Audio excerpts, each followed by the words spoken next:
What's up, movie lovers?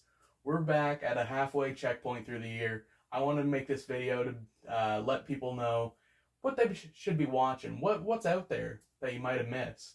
So I noticed about a quarter way through the year that it's a bit of a TV show year more than a movie year. So I figured I'd add, add some good shows and movies I've been watching, put some recommendations out there, see what you should be catching up on, or if something's worth your time.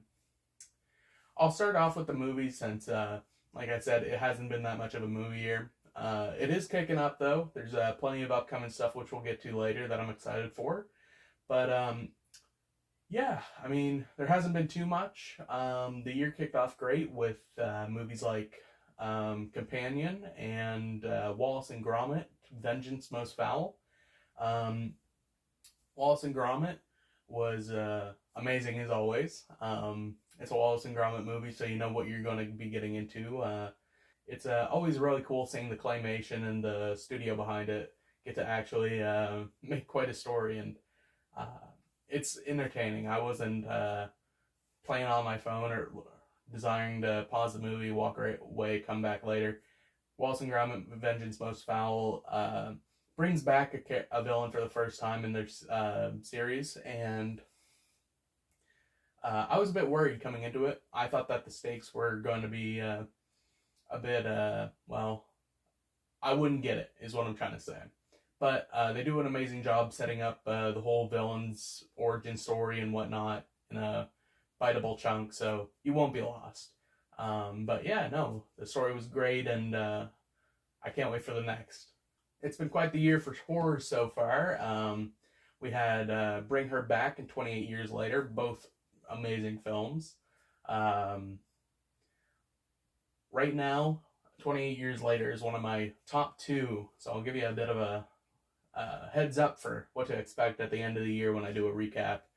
But 28 Years Later follows 28 years later after the rage virus outbreak, and it was cool seeing where they were set up. So I'm blanking on the kid's name, but he's a newer actor. Spike is the main character, and the story is just phenomenal.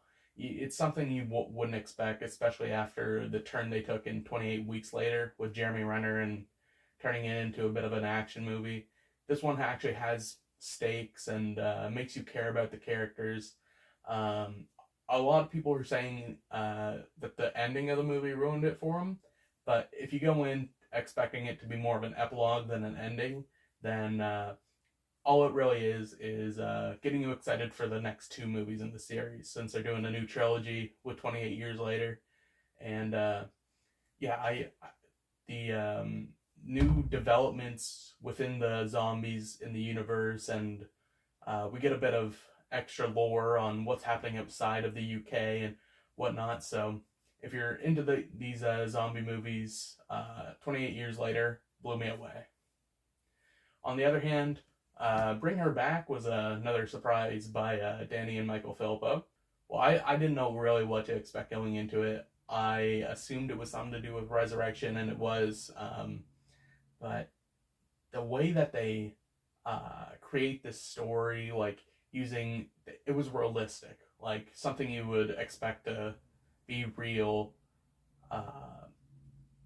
in the realm of real life faith.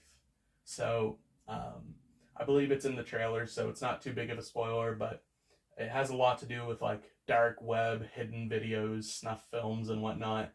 And yeah, like the twist and everything, really good. It has one of the most grotesque scenes I have ever seen in a movie. I had to look away.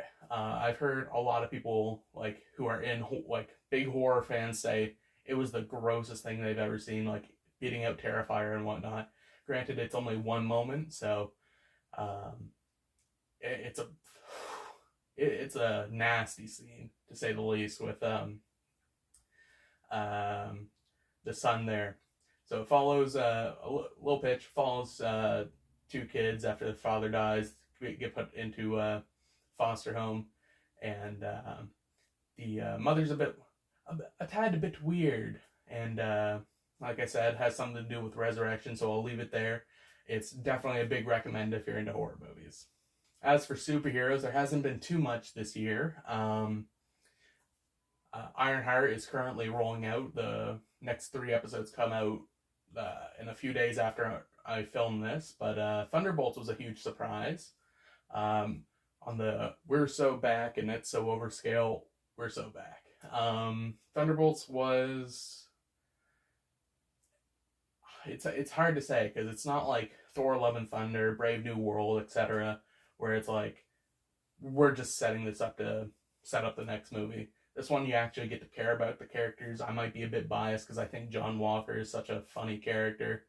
But yeah, if you're into the superhero stuff, and you've been suffering from the superhero fatigue, check out Thunderbolts if you get a chance. This one is truly something special. A diamond in the very, very rough. But it has good expectations for what it sets up next. Back to the horror genre, Sinners, phenomenal. That was my first IMAX movie, and I've been thinking about it every day for the past month or two.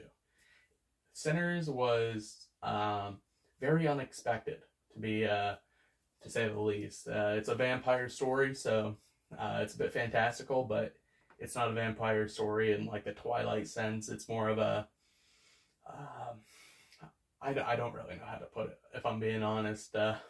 It's more not about vampires, but it's about cultural assimilation, and what I wasn't expecting was it being sort of a musical as well.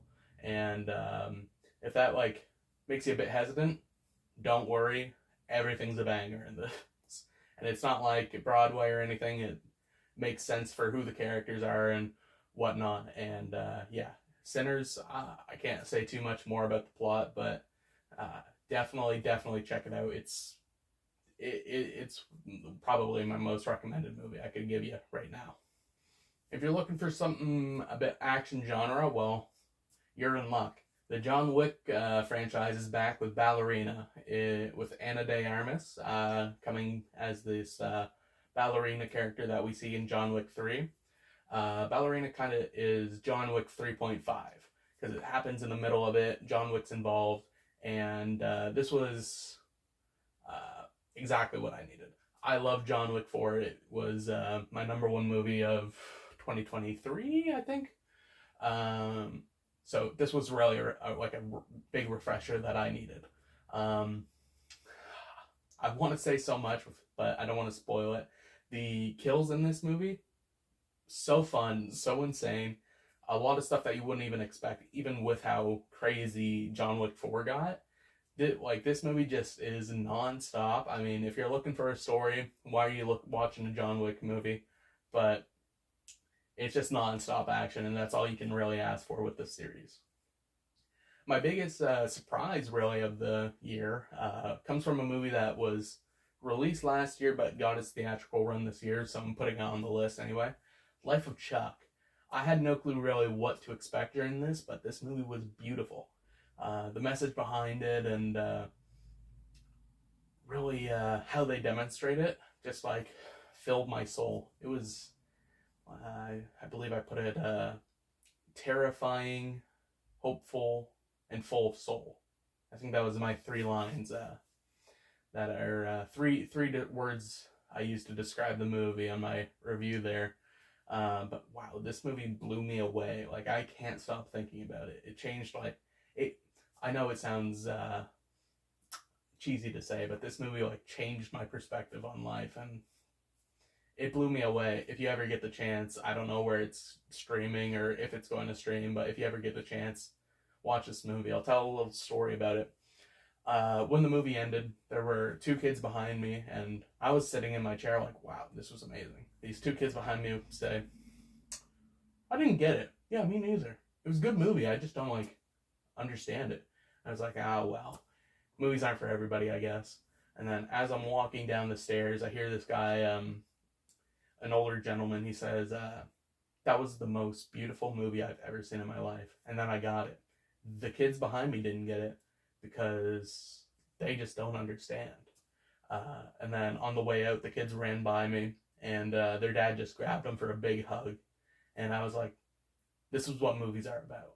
So if you ever get the chance to watch Life of Chuck, definitely watch it. So now we're going to get into the best shows of the first half of the year here. Starting with Ironheart, I mentioned it before. It's a refreshing show. It's been getting reviewed bombed, as does every other person of color show that Marvel or really anyone puts out.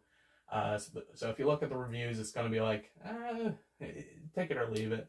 But if you're looking for just some fun with a superhero show, Ironheart's a good place to get in, too. It's not one of the shows that you need to watch like 10 movies beforehand or understand the entire universe. All you really need to know is Iron Man was an inspiration to her, and that's about it. That's the only Marvel lore, and it's only 6 episodes, about 40 minutes on average each. So it's definitely worth your time if you're looking to get into something superhero-y to put on, even in the background. Now, I know at the beginning of the video I said this was more of a TV year than anything, and I had to pull the notes out to really list off what was going on, so it was pretty much just back-to-back shows, like releasing in the same weeks, and it was amazing. There was always something to watch, and they were all so good, so like, I'll list some off and then maybe go back to some. So we had Dexter Original Sin coming out, Daredevil Born Again, Your Friendly Neighborhood Spider-Man, Severance Season 2, Reacher Season 3, and all those coming out at the same time. It was just amazing. All these shows were fantastic. If you're a big fan of Dexter, definitely watch it. For me, it's in my, I'd say, top 3 seasons of all time. I'd say it goes maybe 4, and then it's tied for 2 with season 1, and then it goes 2 and so on. But yeah, no, Dexter Original Sin is like the Dexter origin story, his first years, or like a Batman first year type story, if you will. Dexter Original Sin, just amazing. The casting they do, the guy who plays Batista in the show, you would believe it's the actual actor with like de-age technology. Like even Deborah, even like LaGuerta, everybody in the show was like casted by how they looked as well as like their skill. So like nobody's a bad actor in it, and it's just so amazing. And like there's a hidden villain in the series, and I mean, I caught it episode 2. I'll leave it at that, but once you see it, you'll be like, oh my god, is that? And there's just a whole bunch of references. I'm really hoping they get a season 2. I think they did get greenlit, but all I know is I'm really excited for Dexter Resurrection.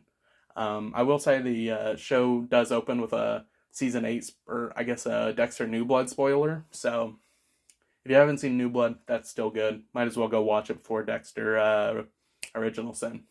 So Daredevil Born Again was quite a bit of a surprise. Unfortunately, it is one of those take it or leave it shows. I don't think season 2 of the show will be like that, because like episode 1, phenomenal, and then from 2 to, I don't know, 5 or 6, it's just like, just Marvel slop, really. That's really the only way you can put it. They kind of wasted the villain of the series, Muse. But once it gets back to like the thing that made season 3 so great, which is Dexter versus Bullseye versus Kingpin. So just blown away by all that stuff, and the way they use color in the show, amazing. Really, it's worth it just to watch for episode 1 and then the season finale episodes. But yeah, it's Daredevil. You know what you're going to get. The action is a lot more brutal than the Netflix show ever let them be, so if you're into that, definitely give it a watch.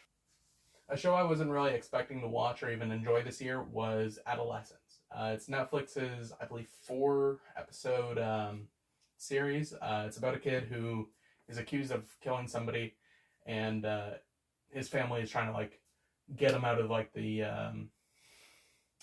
accusations and whatnot, and it's just a heartbreaking series. It's a completely filmed one-shots, so the camera doesn't cut. You're with somebody at all points. Each episode's an hour long. It's a show that if you watch, I would say make sure your phone's put down. You're gonna want to watch and like actually see what's going on. It's I don't really know how to put it. It's probably one of my favorite shows of the year by far. Like even just like the technical um, capabilities that you have to make a show like that just blew me away. It was amazing. Speaking of one takes, the studio was amazing. It's Seth Rogen's show where he plays a studio head and has to make all the big studio decisions, like what movie gets greenlit, what they should be doing with this property, and giving notes on to directors who don't really like taking notes. And this show was so funny. Probably, I'm going to say it, funniest show of the year. It won't be beat. But yeah, it was just amazing. Yeah, it's all one takes. Probably my favorite episode is it's called The Oneer. It's them doing a one take of a movie that is being filmed through a one take, and it's just so funny. Like everybody's so stressed out, and it really like captures that feel of movie making, and everybody's in it. Like I listen to a few podcasts of like actors, and everybody's talking about like, damn it, I wish I was in this show. Everybody's in this show. So if there's somebody you enjoy, they're probably in the show. I know for season 2 that they got Vin Diesel, and I think it's my most anticipated show coming up.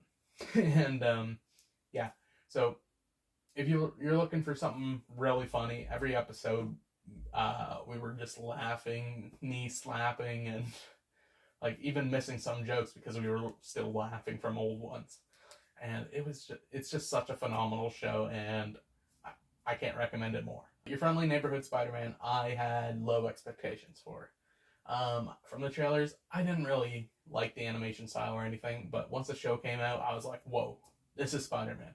And after a very disappointing past few years of Spider-Man with No Way Home, worst movie of all time. I'll say it. I'll be brave. I'll be the one who says it. Yeah, Spider-Man No Way Home just like killed all hype and momentum that Spider-Man had. And like loved Spider-Man. They just announced that Spider-Man 2 is coming, well, I guess the Raimi trilogy is coming back in September for a weekend, and I'm really hoping it comes to my theater. But yeah, back to Friendly Neighborhood. Friendly Neighborhood is what Spider-Man should be, and they kind of have always dropped the ball on in the live action shows. It's Peter Parker in high school, and we actually get to see his development and him become Spider-Man. And it is MCU-ified where he has like a mentor, but instead of it being Tony Stark, it is Norman Osborn. So Coleman Domingo, I believe, plays him, and his performance, wow. Like the entire show is just like astonishing, and like there's so much that is going to happen. So many villains that have come in and were super well done. Like one of my favorite storylines was the Scorpion storyline, between like a gang war where we see like the origin story of another villain. That will probably be season 2, and it's just like, wow, so much goes on, and it feels like what Marvel should be, what Marvel never even was, but should be aiming for. It was just such a refreshing show, and if you like Spider-Man, or even animated shows in general, watch Friendly Neighborhood Spider-Man. It's amazing. So a show a lot of you have probably heard of and been recommended 10 billion times, Severance Season 2 came out, and there's not much more to say than it was amazing. There's really only one episode that was not necessarily a stinker, but kind of like killed the momentum of everything. But everybody's back from Season 1, and it just gets more intense, more insane. Oh man, I'm blanking on his name, but the actor who plays Mr. Milchick, he's my favorite character. I mean, just his performance alone is enough that you should go watch. Yeah, Severance Season 2, just like amazing. And the storyline, like Season 1, I didn't really care for, like, Irving, for example. New Brunswick reference. But Season 2, his story is amazing, and I'm really hoping we get more of it in Season 3. But the way they, oh my god, even, like, there's just so much that happens in Season 2 that it's, like, hard to even, like, grasp where to start. But it's just non-stop amazing episode after amazing episode. The finale is just mind-blowing, and oh my god, yeah. I mean, if you haven't seen Severance, there's nothing much more I can say that you haven't been told already, but go watch Severance if you can. I don't know if Invincible Season 3 came out this year, but if it did, Invincible Season 3, again, mind-blowing. We're finally getting into the storyline. Like, Season 2 was so good, I read all the comics because of it, and all the side comics, and I pre-ordered the Battle Beast comics that are coming out in October. I love Invincible. I am super excited for the next seasons. Thrag, the Viltrumite Emperor, is supposedly cast, but wow, Season 3, I mean, it's there's an animation quality fall off from Season 2 because they're trying to push out one season a year now, so they're taking a lot of skips. A lot of the animation can be jarring, but they really saved it for the finale. I won't spoil too much, but Conquest comes in, and it's just amazing. Like, I knew what happened, and I was still on the edge of my seat, just like, hopefully everything goes all right. But yeah, no, I mean, Invincible's one of those other shows where you can take it or leave it, but from the ending, or how they ended Season 3, I think it's only going to get better storyline-wise. The animation, hopefully they take more time and cut less corners, but I get it. They only have a year to animate, I want to say 8 episodes that are all like 40 minutes each. So it's definitely one of my favorites. So of course I haven't seen everything this year. So I want to put out some things that I've heard good things about but haven't seen. So Andor Season 2, I got a few episodes into Season 1 and stopped watching, but every time I hear it about Andor, it's like, this is the best show ever. So if you're into Star Wars and you haven't seen Andor, give it a watch at least. Jack Quaid has had an amazing year with Novocaine and Companion. I've seen Novocaine. It was a really fun movie. And I heard a lot of good things about Companion. It's on my watch list, so I'll see it by the end of the year. I heard a lot of good things about this show called The Pit. I don't know too much about it. I think it's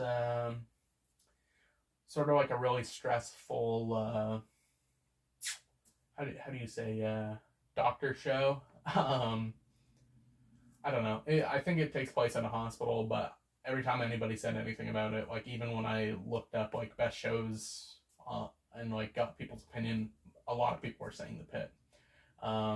And that goes for White Lotus Season 3. Heard nothing but great about it. Was it Season 3 or Season 2? One of the two. But White Lotus, I've heard a lot of good stuff about too. It's on my watch list, so hopefully I get to it this year. Now we're in the part of the video I'm really excited for, and it's talking about upcoming things that I'm really excited for. They just dropped a trailer for the new It's Always Sunny in Philadelphia season. Super stoked, super excited. I'm going to be seated no matter what. I know it has a bit of a soft spot for me, even though like you watch it once, then you never really want to watch it again. But Knives Out, the 3rd movie comes out this year. Wake Up Dead Man. Super excited for that. I don't know. Each one of these movies is like, wow, why didn't I think of that?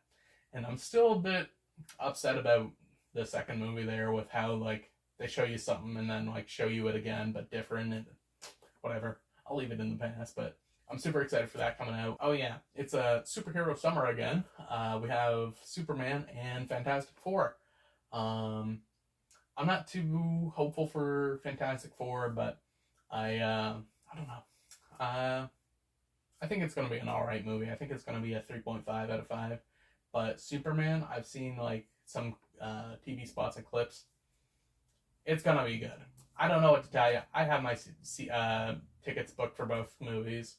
Um, but yeah, from what I've seen, Nicholas Hoult as Lex Luthor is gonna be the highlight of the Superman movie. Going back to some John Wick style movies, Nobody 2 comes out, and I'm super excited for this. Nobody 1 was really fun, and it's a movie I've always wanted to go back and rewatch, but now that the second movie's coming out, I'm just excited for it. Bob Odenkirk as Nobody is just really like something you wouldn't expect to be so amazing. Like Better Call Saul, one of the best shows I've ever seen, and he brings his spectacular acting performance along with like all these stuntman action scenes like John Wick movies always bring. But it's just such an insane combo, and I'm really excited for this movie. Smiling Friends, season 3, I think. Yep. That comes out this year. I mean, it tickles my brain. I don't know what else to tell you. Smiling Friends just does something for me. Each episode is just like full of catchphrases and just non-stop laughs. So I'm really excited for Smiling Friends. Each episode's only like 10 to 15 minutes, so you can fire through each season in an hour. So definitely recommend if you're just looking for something that'll just, I don't want to say brain rot, but it's going to rot your brain. So the last movies on this, I'm not really sure how they're going to be, but The Smashing Machine is the first movie I've seen The Rock in, or going to be in, that looks like it's not going to be like Red One or Rampage or whatever the King Kong movie he made was.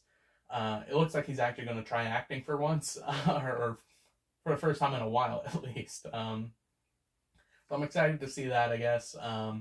Good Fortune with Keanu Reeves. I don't know too much about it. He plays an angel, and from the trailer of it, looks really funny. You don't really hear too much about it, but the Naked Gun remake is coming out. I seen the trailer for it. Thought the trailer was so funny, I went back and watched like the original Naked Gun movie. And I am super excited for this. It's like old style humor. Like, I know Happy Gilmore 2 is coming out later this year as well, but I'll be honest, I don't got a lot of hope for it. But yeah, if you're into like that old style like comedy that you don't really get too much nowadays, that everybody's like, oh, I wish we were back in the 90s or the 2000s. That's the last time good movies were made. I think The Naked Gun is gonna be like that. But yeah, that's my recommended list for this year. Well, I guess halfway checkpoint, I guess you can say. So yeah, let me know if there's any movies that I missed that you've seen, TV shows. Leave them down in the comments. I'll take a look at them. But be sure to expect my end of year recap of my top 10. I think I'm gonna make 2 videos this year of best shows, best movies. So I'm really excited for that. But yeah, no, I mean, great start to the first half of 2025 for movies and TV. I mean, other than some proposed tariffs, I guess. But if you want to keep up to date with what I've been watching, check out my Letterboxd. I usually review stuff almost as soon as I see it, like a film student, if you can. I got a film degree, by the way. But yeah, no, make sure like, comment, subscribe. Thanks for watching.